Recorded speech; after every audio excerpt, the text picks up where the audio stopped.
берилген туймаларды жөнөкөйлөтөлү. Демек биз ошош жүлөп карайбыз. Демек 8x менен 7x окшош. Аларды кошобуз. Белгилери окшош. 5x жазылат. Жүлөрдү кошсок, демек 6y минус 2y белгилери окшош кошулат. Демек модулу чоңунун белгиси 6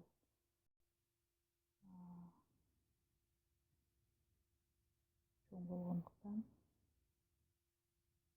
кошуп минус белгисин жазабыз. 8y. Кийинкилерди карасак 3,5 0,7 булар. Белгилери карама каршы. Демек кемитебиз. Модулу чоңу 3,5тен белгиси коюлат. Демек плюс кемитсек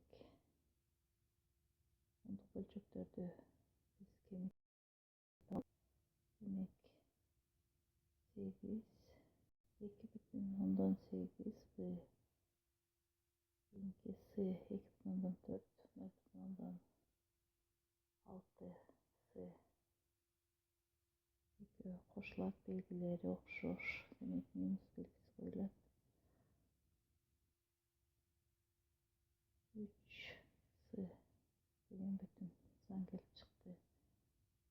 Кийинки 1,6 көбөйтүлгөн анын 4-чү даражасы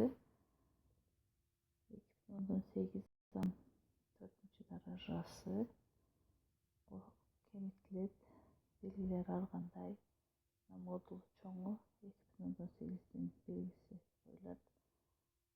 Демек кемитсек